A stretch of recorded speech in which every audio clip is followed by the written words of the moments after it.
What's up, y'all? This is Jules, Jessie with Clapback Culture, and I'm so glad to be back in studio remotely with my co-host, Mr. Mike Davis. What's up, Mike? It feels so good to be here. So good. Good, and welcome back. We've been having some technical difficulties, y'all, and the whole time it was your girl. So I will be going and purchasing a new MacBook. So if anyone wants to cash out me, baby, I'll drop that in the comments a little later. No, but on the real, Mike, we have such a great show. I'm so excited to kind of fumble through this with you. Putting this show together this week, I was like, golly, we got so much to talk about. So let's warm it up. Let's see what's on the menu. So I know you probably heard about this. I knew it was going to be a little bit viral because on The View last week, two of the co-hosts were snatched live mid-show right before they were getting ready to do an interview with Vice President Kamala Harris. What's crazy about that, and I think we have an overlay, is that they were pulled and nobody knew what happened. Well, come to find out, they tested positive for COVID. Later on, though, it was confirmed that the results were a false positive. But it was crazy because the four hosts basically, were kind of like, what's going on? What's going on? They pulled Anna, they pulled Sunny, and they snatched Vice President Kamala Harris and sequestered her into a back room because the interview was going to be in person. So there's all this, chaos. It's a weird, super awkward moment in television, only for them to find out later that weekend that it was a false positive. Hey, they did the right thing, though. I mean, there's a lot to unpack there, but I mean, she's the vice president. She has to be protected. If she's going to come on live TV, you have to test. You got the false positives. Yes, it was awkward when she got pulled. Yes, they had to kind of filibuster and play around with the audience. But at the end of the day, we can't lose the vice president, especially not right now. She has that tie-breaking vote. Her health matters above some TV show. So there is that. But I know where you're about to go next because somebody poured gasoline over this whole entire thing and set it on fire. So you can go ahead and set that up. Exactly. So to add insult to injury was none other than Donald Trump Jr., who took to Twitter with a super wild tweet that read, "Given the Ana Navarro news, I think it's time for a national conversation about the dangers of COVID-19 and obesity," end quote. So your girl, Ana Navarro, who spares no prisoners, honey, had this clapback to say. Let's take a look. About COVID and obesity. Okay, let me tell you this. Has he seen his father on the golf course? Well, let me just talk about this. Yeah. I mean, honestly. First of all, I know that when you are a dimwit, with no skill or talent or significant accomplishments, living off your father's fame and name and fortune, you've got to draw attention to yourself. But baby, if you want to have a conversation about COVID and obesity, you could have had it last October when your elderly, obese father had it. Okay? So it is a legitimate conversation to have. And fortunately for you, you've got somebody in your family who you can call and discuss it with. Because imagine having a father whose butt is the size of a studio apartment in New Jersey. Go get him, Anna. And you got the gall to pick on me? Gall. Wait, you got the gall? Do you see why? Remember in school when they used to be like, get him. Hey, Get that's how I was him. feeling. That's how Joy was in the back. Woo, he came with the smoke. And then Trump had to catch strays. He wasn't even. And that was hilarious. Shots fired. It was all facts. So I don't feel bad. Really, I mean, at the end of the day, if you wanted to have a conversation about COVID and obesity, you really should have had it last year when your daddy had COVID. But anyway, Sunny and Anna Navarro both are fully vaccinated. They talk about that all the time. And so, people wanted to give them flack by saying, well, you did test positive for COVID and you're vaccinated. So what does that say? Y'all, they never said you can't catch COVID while you're vaccinated. That's not what the science is. It just means that you're not going to die. So anyway, I thought that was an interesting story. Of course, we want to talk about, Donald Trump Jr. anytime he's getting shots fired at him. Oh, man. So, it is what it is. Next on the menu, Mike, I don't know if you're as hurt by this as me, but y'all, Walmart is no longer having layaway. It's going to be a lot of sad Christmases out here for the kids. Walmart's traditional layaway system is one where a shopper can pay over time after placing a deposit. Like, let's say they do it in August and they can pick it up in mid-December with no interest charge. You already know that's how my mama got Christmas presents. But this year, however, Walmart has changed to a company called Affirm, which I'm pretty sure y'all have seen before. And it's, Walmart's marketing this as an alternative layaway. So according to Walmart's website, y'all, they're saying instead of the store holding these items, that customers are going to be able to get these layaway items right then and there. So you'll be able to walk out the store with your purchases. But it's like you can't get Affirm unless you pass a credit check. So it's essentially, a credit system, a financial program. There's no finance charge. There's no AP, there's no finance charge, but there is an interest rate between 10 to 30%, where Affirm, where layaway used to be no interest. So they're saying, Mike, that this is to save so that they can give overtime to Christmas workers. I'm not buying it. What do you think? I'm not buying it either. I mean, there's been stories for how many years now about like the list that shows how many countries are worth less money than Walmart. They have enough money to pay their workers. That's BS. And I see somebody in the chat that says Affirm is not bad. I'm not attacking Affirm. I'm attacking Walmart for making this decision. This isn't just about paying their workers. This is an outright cash grab, because when this system goes into place, Walmart is going to get a cut every time that somebody turns to Affirm instead of going with the zero interest layaway that Walmart has traditionally offered. I mean, this is predatory. Let's just call it what it is. I mean, I don't have the demographics in front of me, but I don't think it takes a genius to know which demographic of folks are going to be most likely to need layaway at Walmart in the first place. And that's going to be poor people. So now instead of getting that layaway that they were used to, they have to turn to Affirm 10 to 30% interest rates. Do you know what a 30% interest rate looks like? Do you know what's going to happen to those people if they miss a payment? I mean, preying on the poor is never okay. And that's exactly what this looks like to me.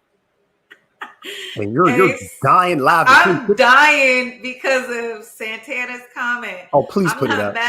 I'm not mad about layaway. I'm still gonna steal it anyway. In real life, I honestly see Walmart's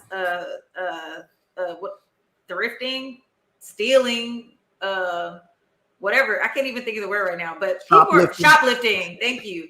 Their shoplifting rates are about to go sky Through high the because roof.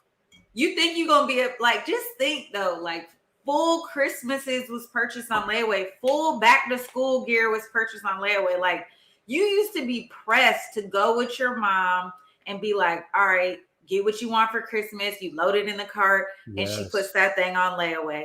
And every little paycheck, she was like, no, because I gotta pay for the layaway. Man, Yep. shout out to my mom, man. Mom Dukes used to go hard. And then you was a little disappointed if you could never get that stuff out of layaway. You remember when they used to pay on layaway and you still couldn't get it out? Yes. Damn, Yes. that was raggedy. But It's gonna be a still, lot man, of like half Christmases, bro. it was zero Really. interest, man. Like it was zero interest, like of how evil we can paint Walmart. This was like the one bright spot that they had. You know, we know that they don't pay their workers. Now you go to Walmart, they make you scan your own groceries, man. I hate the self-check. I'm the biggest. I hate self-check, man. Like, anyways, but like, you know, how are you gonna do this to people, man? Those interest rates are insane, and people with bad credit. This is just it's gonna be bad for them, and it's gonna put people in debt at a time when our whole country is talking about running out of money because of debt. This is what we're doing to the people, man. This is wrong. Yeah, I'm definitely very disappointed about this. So hold on, real fast though, Julia, because my guy Cuddy's in the back talking about he loves self-checkout. Cuddy, I don't know what's wrong with you, man. Cuddy's has you know why Cuddy love you. Listen, you know why people like self-checkout? Because of skip scanning. What do you mean? What does that mean? Where you skip to scan a few items, my dude. Like, what are you talking about? Self-checkout was the hookup. That's the ultimate discount. Not that I do that. Okay, I don't do that. But well, we're not going to speak for Cuddy in the back. Cuddy definitely is a person who does skip scanning. Shout out to self-checkout. It's helped a lot of individuals, okay? Julia's accusing Cuddy. Y'all can't better accuse him than me. Cuddy is accusing himself. Y'all just can't see it right now. Anyway, moving on, y'all. To something a little bit more important. As you know, a lot of states are rolling out these vaccine mandates, y'all.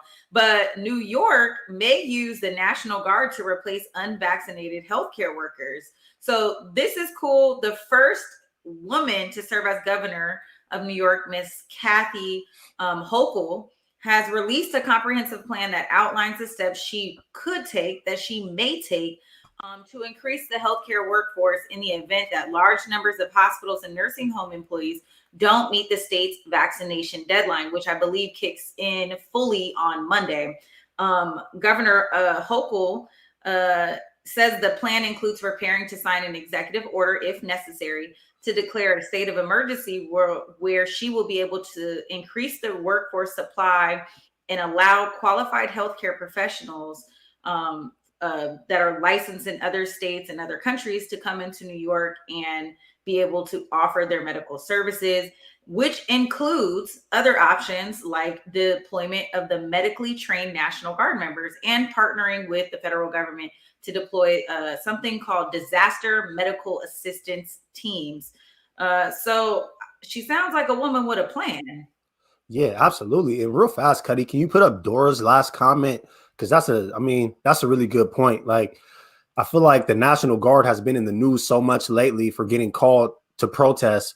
Like, this would be a really great way to use the National Guard members that are actually trained medical staff, because they do have those.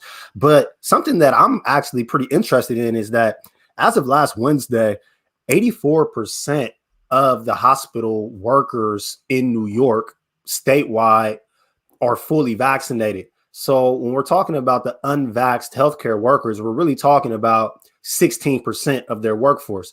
We already have reports that a lot of those unvaccinated folks have already started trying to get that first shot so that they don't lose their job. So, I mean, that 84% will likely increase in the coming weeks. So when we're talking about how many staff they're actually going to lose, I mean, what is that really going to look like? What are we looking at? 10%, 8%, 7%?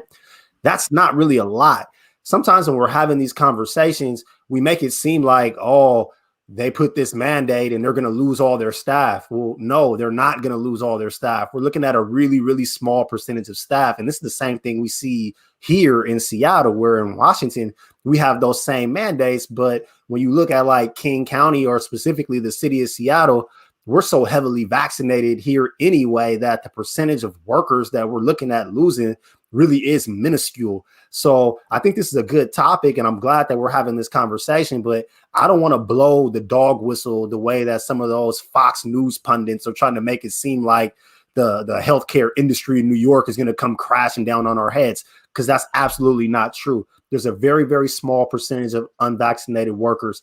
And another thing that I heard her say was, if you're fired from your healthcare job because you refuse the vaccine, you're not eligible for unemployment.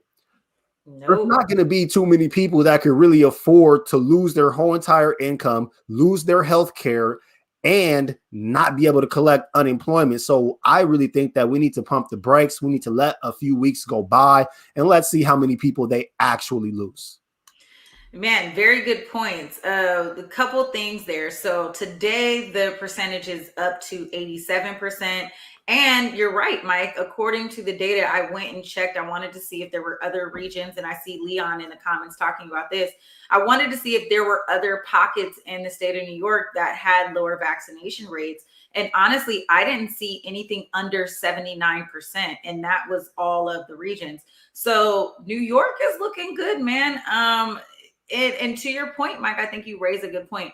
With them refusing to, the Department of Labor refusing to pay workers that unemployment benefit because they don't get vaccinated, people are not going to just quit their job because of this. Additionally, there is also a something in the fine print that those who don't want to be vaccinated, and of course this is not heavily advertised, but those who don't want to get vaccinated, they are eligible if they receive a valid doctor approved request for medical accommodation. And so people who feel that they're not ready to get vaccinated, or they have some type of medical condition, seek out a note from your doctor and submit it to your employer and move on.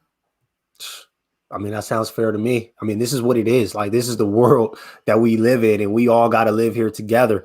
The choice is yours. Get it or don't get it, but you're not just going to be coming to work and infecting people, man. That's what we're not going to do. I'm loving our comment section today. Santana says I'm not ready. Anyway, y'all, breaking world news. This touches close to my heart, y'all.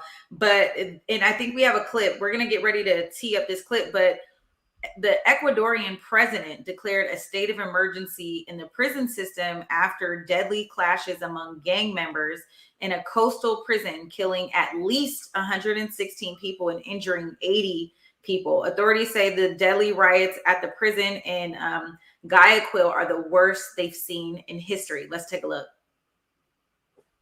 Let's begin with an update on the Ecuador jail violence. The president of Ecuador has declared a state of emergency in the prison system after deadly clashes among gang members in a coastal prison in Guayaquil killed at least 116 people and injured 80.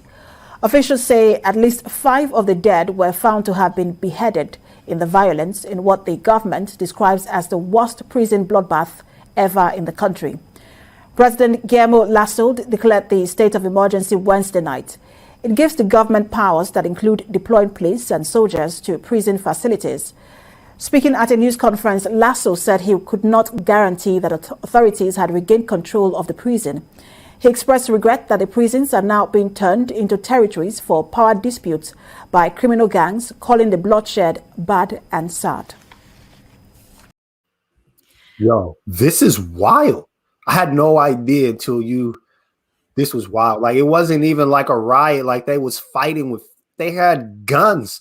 Like, it was a shootout in the prison. And this isn't even the first one.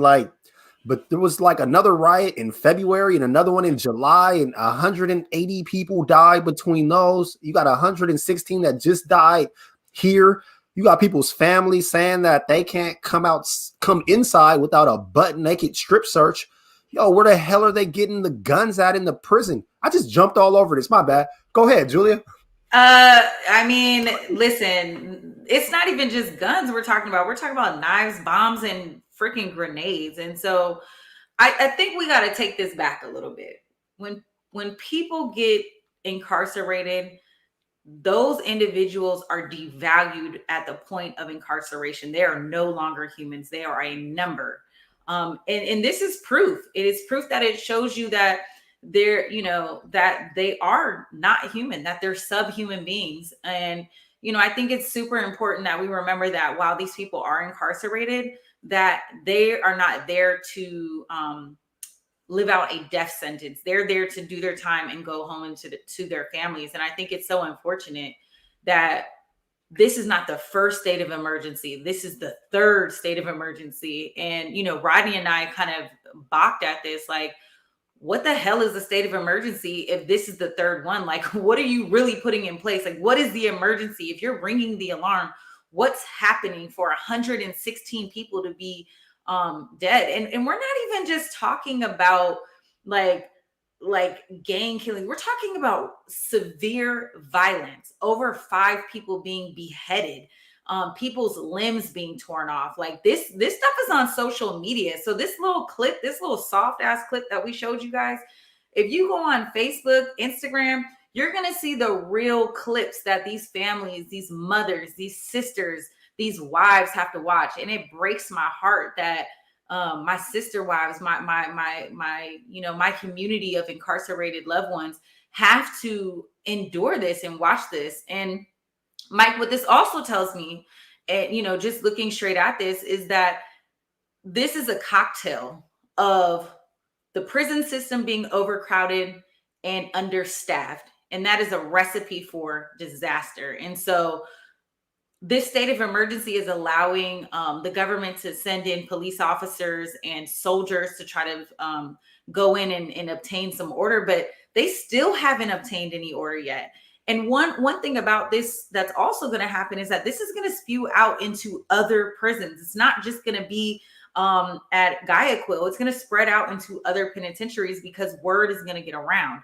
Families know what's going on, and it's going to get around to other families that are incarcerated, and it's going to get around. And that's the way it works. And then not only is it going to get around to the other prison systems, it's going to spill out into the streets. And so it breaks my heart. It's something that I've always worried about, but we're talking about a total of about 300 people that have died, and we're only 9 months into this year. So I don't know what, the Ecuadorian president is talking about a state of emergency, but they absolutely have to do more than just making this declaration and really solving some issues, because these people are here to do their time and go home. You're absolutely right. I mean, it's clearly a state of emergency. It's just hard. I mean, because my mind also goes to like corruption. I mean, how did they got grenades into the jail? I mean, this was a war. And in some of the stuff that I read, they also linked back to like the drug cartels. And, it's just horrible, man. It's horrible. And I seen some of the interviews with some of the wives and some of the mothers that were outside of the prison. They were waiting to hear if their loved ones were even alive, and the information to come out to even say who was accounted for was so slow to come. And they were just sitting there in limbo, not even knowing. So, I mean, if there's any follow up, I definitely think that it would be worth it to bring it to the people. But this is a really sad story. I couldn't believe it. Like reading it, it was just, I almost didn't even believe that this was like a real story. I had to go to other links. Like, is this real? And it is, unfortunately. More real than it should be. So, I mean, I can't even imagine. This is like literally my worst nightmare. I'm so glad that, Rodney is, not in a like some maximum security facility, but this happens here in the United States. Like if there's something that breaks out, stuff doesn't come into the jail through people. It comes in through the guards. Like that's just the way it is. Like You're talking about knives, guns, cell phones, alcohol, drugs. That shit comes in from people who work in the system. And so You want to talk about rehabilitation? This is punitive. Like, this is not rehabilitation. And so I don't know what they're doing in Ecuador, but I absolutely know what's going on here in the federal prison system, and it's disgusting. And so anyway, I could go on and on about this. It's something that touches my heart. But look, we're going to take a quick break. And when we come back, we got to talk about doing it for the culture and a couple things that came out this week. We'll be back.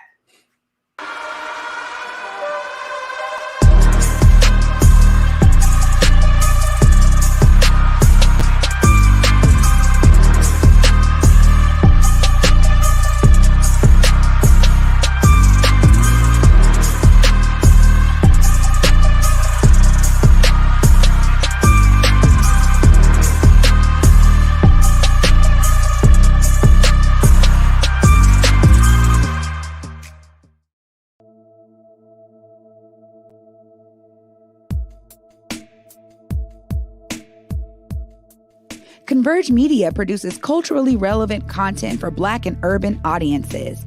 Our coverage is raw, transparent, and objective, praised by community leaders, government officials, and residents. Support Converge Media today via Venmo, Cash App, or PayPal at Converge Media.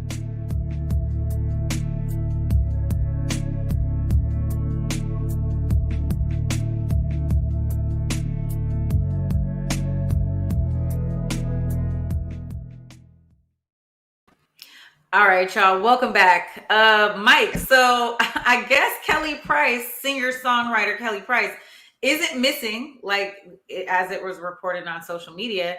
But, you know, with social media being in play and clout chasers in the industry, this story just keeps on giving. So look, y'all, here is the tea. All right, so Kelly Price is a singer. She's pretty active on social media. And back in July, she posted a video on her Instagram that she tested positive for COVID. She asked for prayers and all the sympathy, blah, blah, blah, and she would go into quarantine at home. Well, boom, that's when about a week later, she wasn't getting any better and her symptoms worsened. And in an interview with TMZ, Price told TMZ that not only was she hospitalized, but that she was transferred to the ICU where she flatlined. So she, and I quote, she said, "At some point they lost me. I woke up a couple days later, and the first thing I remember was the doctor standing around me asking me if I knew what year it was." So, Mike, here's where the story gets a little bit tricky.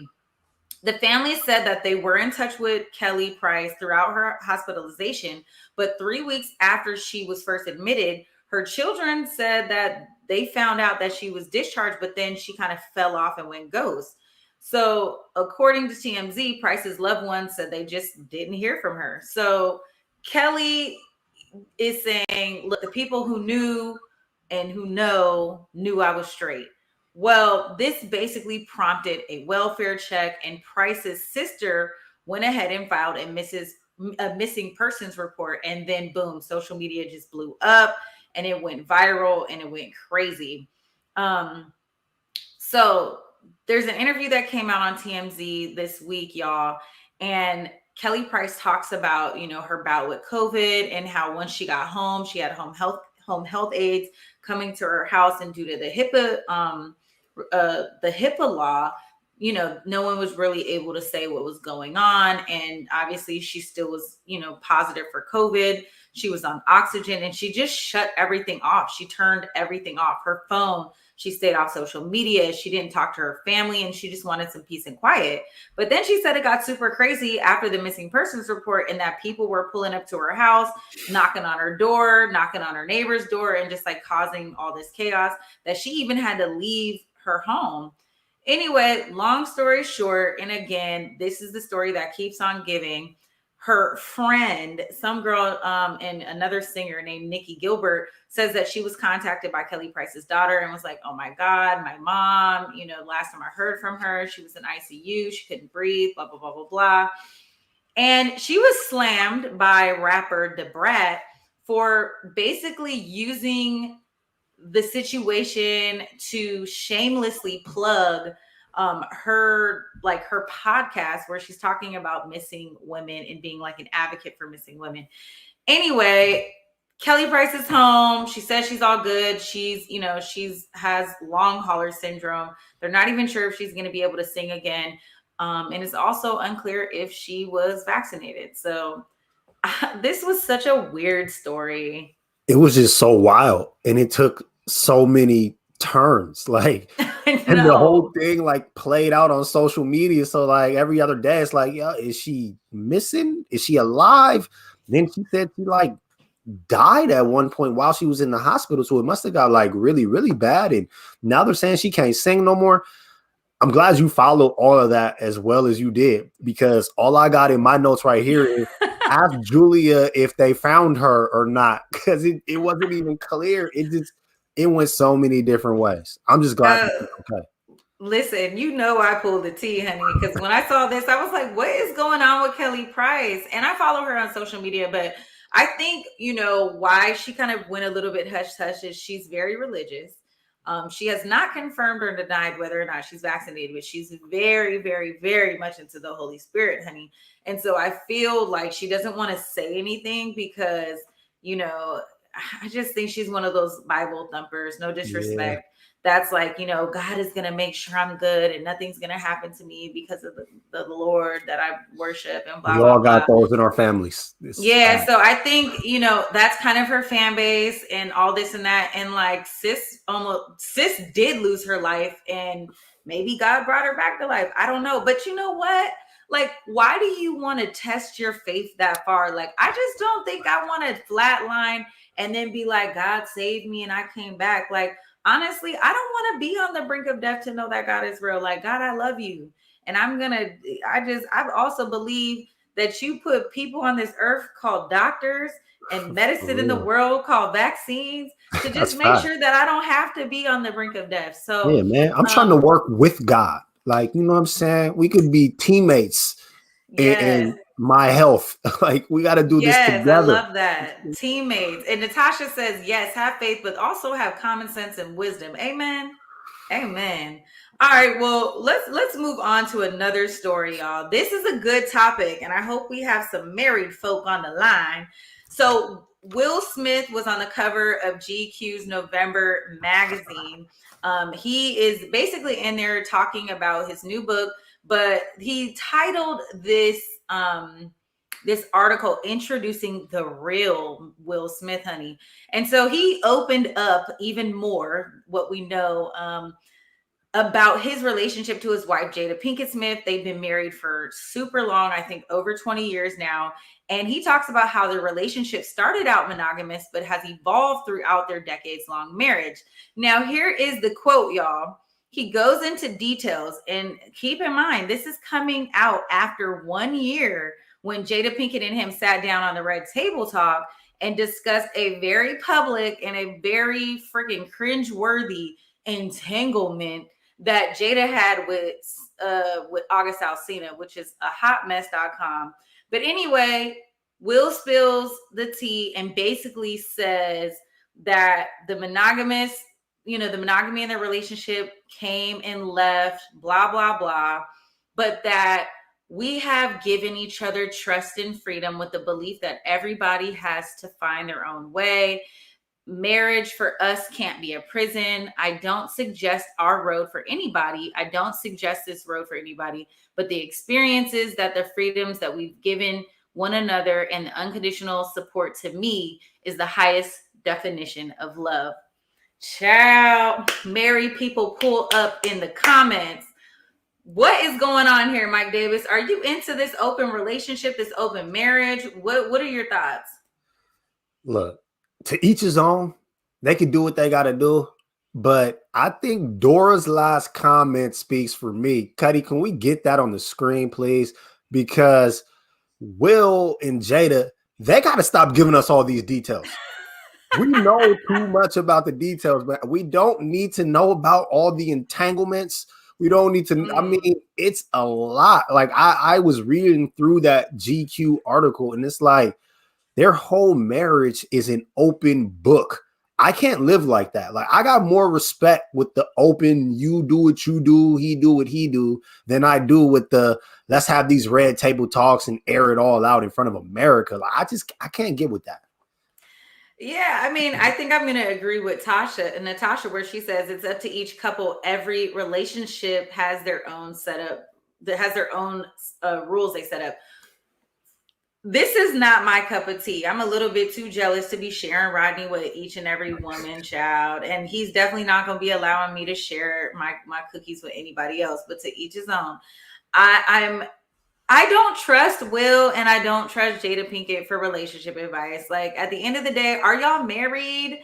Like what are the founding principles on your marriage? But let's also talk about that marriage is also a social and economic construct. Like it's around so that we can be financially like perseverant, right? People get married so that they can have equity in the relationship. And so I'm all for that. And I think you need to strategically line yourself with your husband or your wife in order to get those benefits out of it, because then you're just boyfriend and girlfriend and there's really no equity, which is a whole nother point that we could talk about on another show. But yeah, I'm not taking relationship advice from Will and Jada. I mean, they're way too over the top, way too open. Yeah. Will even says, I don't recommend this road for anybody else. And yeah, I mean, it was just super weird. Like, it is. Jada, you're sleeping with your. Like, that's the thing for me. It's like, if you have that sort of relationship and it's working for you and it's healthy, it's good on your mental health, then I would support that for anyone else that wants to live like that. But they're living that alternate marriage. And then they don't even seem happy because it's always some drama. And it's not even just drama in their household. It's drama that spills out into their children. If you read through the article, like there's instances where like the kids is coming in on these really, really bad arguments. And then it spills out into the media. And now we're over here reading about all your dirty laundry. So like, you're not even happy. That's the crazy part. So like, who's going to sit down with Jada and have a heart-to-heart with her about your issues when she got all these issues of her own? This is just wild to me. Well, sorry, I'm about to sneeze. I guess that's why she has the Red Table Talk, so she can air out her own dirty laundry. I mean, listen, when you start sleeping with your son's friends and you married and all, it's just a mess. It's a hot mess, honey. Anyway, we're going to leave that story right there with a period and go ahead and move on, honey. We did have a really good write-in this week, and I hope, yeah, she is here. Miss Lamont, Janine Lamont wrote in, and she was inspired by some of the conversation we were having last week about white woman syndrome. And what sparked that conversation is being able to show advocacy and give space for the Black, brown, and indigenous women that are missing. And so our first call to action, because I know, Janine, you asked me, is there a call to action tonight? The first call to action tonight is just to bring awareness. And so I want to bring this website up for you guys. It is called ourgirls.com. I want you to check out this website. It's super interesting. Ourblackgirls.com is really centered around the untold stories of Black girls and women who have gone missing, or in some cases were found dead under mysterious circumstances. They have stuff all the way back until 1910 up until the current date. And so this was launched by a journalist, Mike. This is crazy. A journalist and activist named Erica Marie Rivers back in 2018. And so she has a regular day job, but every day she makes sure that she posts at least one missing report. And it's her kind of like gift, if you will, to this task, right? And so I think it's great that Janine, you brought this up for us. You gave us this NPR article to look at, and really we have to do a better job. And I think I appreciate everyone holding us accountable as well. We have this platform, and we're going to use our platform at least once a month to highlight a story of a Black, brown, or indigenous woman. And we're also going to include our men, right? And we're going to give them space right here on Converge, right here on Clapback, once a month to highlight those stories that are often left untold. So thank you for that. And I appreciate, when you guys write into us. Omari is so great about sharing that. So, a lot of you guys write in. Leon, I know you write in often. I know, Darrell, you send me stuff all the time. So you guys continue to send us show topics, continue to give us feedback so that we can bring you meaningful information to the channel. But look, y'all, there's that. Let's take a quick break. And when we come back, we have got to talk about R. Kelly. He was found guilty of what is his charges? Racketeering and a bunch of other stuff. We're going to dig right he on. He was guilty of everything. Like, we're going to talk about what he's guilty of. And I got a lot of clapbacks. So we'll be right back.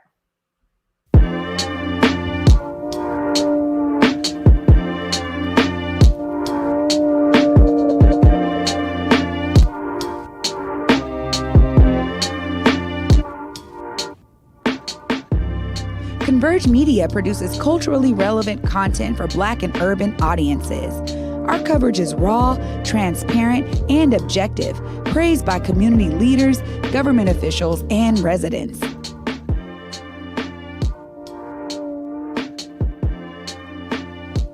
Support Converge Media today via Venmo, Cash App, or PayPal at Converge Media.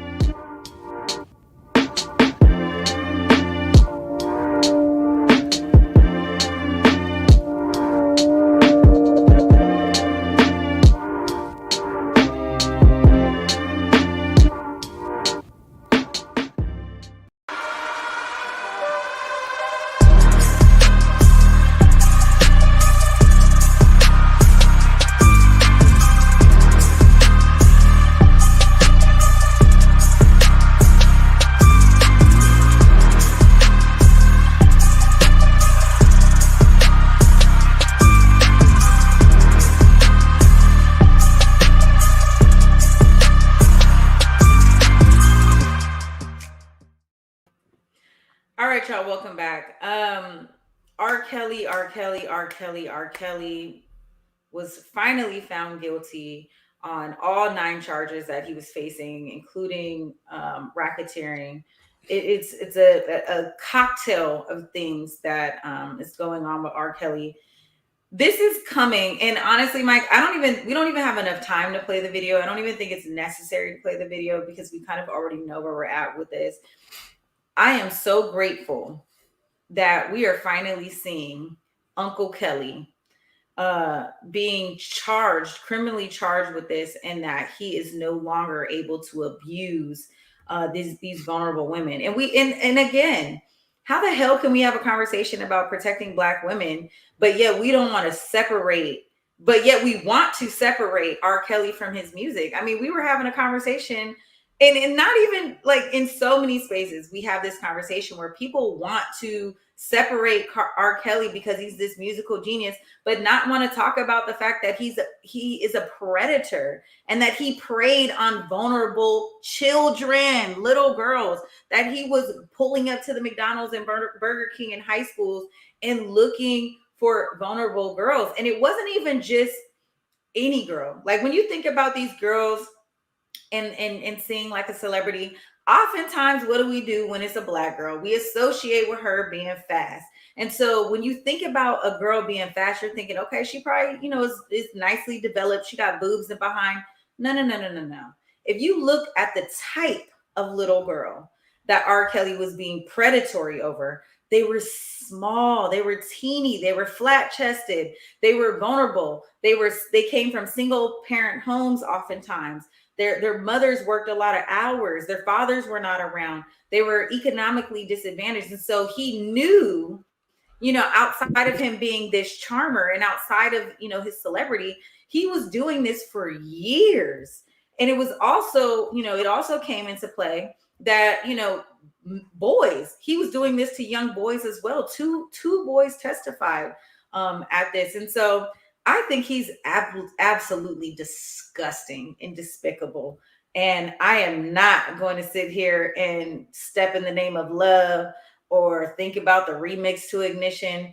Honestly, it's not worth it to me, because if we're not thinking about the number of women that he raped, molested, he urinated in a little girl's mouth, and it was viral before even social media could make something viral. I mean, how the hell? And got away with it. Why are we still thinking about, oh my God, but I believe I can fly? Like, to me, it's just not that serious.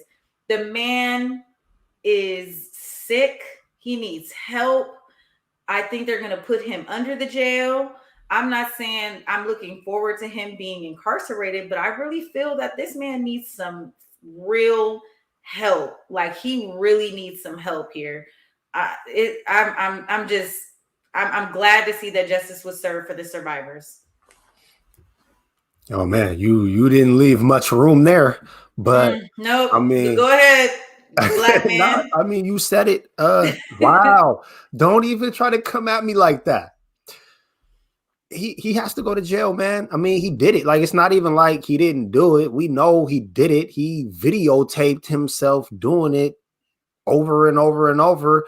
Then he went in the studio and wrote songs about himself doing it. So, I mean, I don't think with R. Kelly, it was ever a question of like, did he do it or did he not do it? I think the question was, how exactly were they going to pin it on him and what charges would they get to stick? I don't even remember the details last time of how he got off because I was pretty young. But I mean, seeing it now, they got him on racketeering. And I do think that that's some of the pushback that we're seeing out in the community really is hinging on that specific charge because they're accusing him of using his whole musical career as a proxy to go get young women. And I don't know if that's true, but the two things obviously did go hand in hand because oftentimes he was bringing those young women to the studio and promising them stardom. And then it turned into them being sex trafficked. And they also did get him on sex trafficking. So, yeah, I mean, throw him under the jail. I don't really think that there's a lot of nuance. Like he did it. Why are you even looking like that? Why Bro, are you how are you? Is that really Mike Davis? Are a father of girls? Are you really saying that you don't know for sure whether or not that his celebrity and in the whole that you're not sure if it was a proxy? Yes, it was. Like, how? What do you first mean? of all, you're saying that he didn't make music. You're saying that he didn't actually work as an artist. Like when we're talking about racketeering, that's like saying that his whole music career was just a front. It wasn't a front. No, musical genius. He made music. If you think about the entourage, yeah, he was a musical genius, and he was also writing in predatory lyrics in his songs. Okay, age ain't nothing but a number. And he's going to jail for that. But idea that it was all just a front and that it meant, I mean, the man wrote for Michael Jackson. He's a genius. Who was also accused of being a predator. I mean, and we don't know. Michael Jackson was found innocent. He has not been charged with anything. Listen, I won't speak on the dead, but I will speak on the person that we're talking about. What I'm saying is, and especially I'm talking to Black people, we cannot give R. Kelly a pass. If we give R. Kelly a pass, what this does is show that these victims, these survivors, like that it's for. Do you know how long we gave R. Kelly a pass? When that video came out where he urinated in the little girl's mouth, and I'm gonna keep saying it grimy like that because that's exactly what it was, and it needs to be raw and uncut. When that video came out, that DVD that circulated, because I think we were both in 8th grade when that came out, and we all went to the house to see what was going on. When that Wow tape came out, you downloaded it on LimeWire. Downloaded it on LimeWire and were scarred when we saw. We were 14 at the time we watched that. I was a 14-year-old girl watching a 14-year-old girl getting raped and then getting off and then celebrated and having another 2 decades worth of great music and concerts. This is what I'm saying. R. Kelly couldn't even read. R. Kelly cannot read. He has people behind him that also helped him create this empire of savagery, of this house of just like girls. Like, it's disgusting. Like, I never said that none of that is true. So many people with the shits. And not only does he have a team of people that are with the shits, he got a team of culture, of people around us that are just like, well, I mean, nah, we can't do that. Think about all the uncles that are molesting little girls right now. all the people like, oh, well, don't say nothing because this is why people don't say anything, because don't nothing happen. And that's grimy. We can't continue to stream his music and give people, I mean, R. Kelly doesn't own his masters. So even if we streamed him right now, it wouldn't give him a platform. But at some point, hashtag new R. Kelly has to be real. Like, we have to show some type of punitive damage to that. Like, he's going to prison probably for the rest of his life. That's not punitive enough for you. What more can we do? Stop listening to his music. Stop talking about it and erase him off the face of the earth. That's what we can do. You're not giving an inch to R. Kelly. No, okay. 0 inches, no inches at all. That's fine. Listen, rich people don't be trying to make it sound like I'm siding with R. Kelly. R. Kelly should go to prison, absolutely. But are you gonna stop listening to his music? Me personally? You personally, are you gonna stop listening to his music? I think I could separate the art from the artist. Oh my God. You're not even comfortable. You're not even comfortable. I think that he should be put away. Yes, absolutely. But should we sit here quietly while the justice system throws charges at a black man that might be out of, okay, forget it. I'm done. I don't want to do this no more. Should we what? The justice system finally did something to R. Kelly when nobody wanted to touch his. Journalists didn't want to touch this. Police officers didn't want to touch this. Prosecutors didn't want to touch this. And then finally, like, why do we have to give R. Kelly an inch? What does R. Kelly do for the culture? What has R. Kelly done for the culture? For the culture? What? I believe I can fly. Bro, are you serious? This is why we're never going to get anywhere as a people, because this is disgusting. We can't have this conversation anymore. This is beyond a crime. This is not a crime. And I know I see it in the comments that, he also was a victim of sexual assault. In fact, it also was reported that his sister was raping him as a little kid, and a grown man was raping him as a little kid. And so R. Kelly's messed up. Like, don't get me wrong. He's a victim himself, but hurt people. And so we can't allow that to justify his 20-year. If this was a white man, you would not have that same energy. Like, there's just, if this was a white man, he might have slid. What do you mean? Okay. People's David Bowie's music is still going. Elvis Presley's music is still going. White dudes get to be predators and they get to slide. What's that old white dude that makes the movie? Woody Allen. Okay, but that's Woody not Allen made movies where he intentionally made young girl characters date older men as he dated his young stepdaughter. And but that's not your culture. That's not your culture. You just said if it was a white dude, it would be different. If it's a white dude, he might have slid. Well, this is what I'm saying. He would have slid to you, right? Because you're like, oh, I don't really care. Yeah, throw the book out and put him under the prison. But this is what I'm saying. A pedophile is a pedophile is a pedophile. Yes. Why should we celebrate? How can we morally celebrate a pedophile at that? I'm not celebrating R. Kelly. He should go to prison. Should racketeering be one of the charges? I'm not sure. There's 8 other charges that they got him on. He's still going to go away forever. Y'all. I mean, do I make sense to y'all in the comments? Should we still be listening to R. Kelly's music now that it's proven that he's a pedophile, even though we've already known? He was having 16-year-old girls sign NDAs that said, you have to, not everything that you're here to do is to pleasure me, even if it means you have to pleasure somebody else. 16. He should go to prison. Like, you're saying that like I'm standing up for like I'm defending R. Kelly. I'm not defending him at all. He's a monster. He married Aaliyah at 15. I mean, That's Mike, wrong. I'm saying you're a father of daughters. Why are you trying to position me as an R. Kelly supporter? I'm not. I just don't understand how we can sit here and say we're going to separate the art. This is not about art. This is about culture. This is rape. This is rape culture. This is rape culture, y'all. This is exactly what I'm talking about. Like, going to prison. Like, I don't understand. And we like, can't step in the name of love anymore. It's just, that's what it is. We can't step in the name of love. It's like we can't have our cake and eat it too. Step in the name of love? Don't you dare. Don't you dare. Don't you dare. Don't you dare. This is a tough one. This is a tough one. For real, like, I'm happy that he's going to prison. For real. I'm sure that he's going to appeal. He's going to go away. He's going to be gone. He ain't going to slide.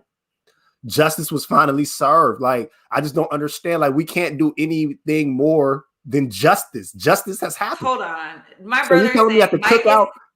Never mind. Jojo, there's no way. Mike is saying we shouldn't add additional charges to a black man that aren't necessary. What? We should absolutely add it to R. Kelly. Are you guys serious? What are you guys smoking? What type of weed is being passed around right now? Put the J down. This is what I'm saying. We can no longer argue anything in support of R. Kelly. R. Kelly is a sick, very sick man. And in fact, I would argue that he doesn't need to go to prison, but that he needs to go to a mental institution. He is a savant. He's superly musically talented. But then on this other side, he's just Robert, where he's illiterate. He's a sexual predator. He's into having sexual acts with children. He's into just weird sexual it's a lot. It's so much to unpack that I think that it's just super important that we can no longer we can't sit here and not hold him accountable. Like, if we're going to move the culture forward, R. Kelly's got to go. Like, he's literally going to go. He's going to go to prison. But what, you're saying that you can't step at the barbecue? No. Okay. No, we're not stepping at the barbecue. And guess what? I'm gonna miss it too. Like, yeah, he had hits, but I mean, there's just no way. Like, I get that. No. I understand everything that you're saying. Even if you want to say cancel his music, I get all of that. I just can't get down with the justice system just throwing charges at a black dude that might not fit. He has 9 different charges. If they would have got him on 8, he still would have went to jail forever. So, like, if they got him on 1, it would have been enough. Like, the whole point is, like, what are we talking about? Outside of the criminal justice system doing their job, what I'm arguing right now is that we as a community, as a black community, the call to action is that we need to mute R. Kelly and keep it the hell moving. So anyway, y'all, we got 1 minute left on our show. Mike Davis, when you're not here arguing your side for R. Kelly, where can they find you? I never sided for R. Kelly. He is a horrible, horrible man. So let me say that for the record. I am glad that justice was served. When I am not here on a serious tip, you can find me at the South Seattle Emerald. Anywhere you find the Emerald, you can find me. I got an article that's going to come out tomorrow talking about the shootings at Junkins Park during the CD Panthers football game. There is another call to action for the community. If you can, please come down to the CD on Saturdays, be present, be there so that our youth can actually play football without fear for their lives, man. These kids is out here having to do drills to evade gunfire, and that's totally, totally unacceptable. So please, if you can, come out on Saturday, support our youth who are just trying to play football safely. Man, love that. Love that. I actually just did a Mother's Healing Circle yesterday, and it was over like 60 different individuals that have lost their lives to gun violence. And so shout out to all the people doing this work. But look, y'all, I'm Jules Jessie. You can find me on Instagram and Twitter at Treasure of JULES. Thank you so much for always tuning in every Thursday night right here on Clapback Culture on the Converge Media platform. We love y'all. And that's our show tonight. Thanks, Mike Davis. We're out. Thank you. Peace.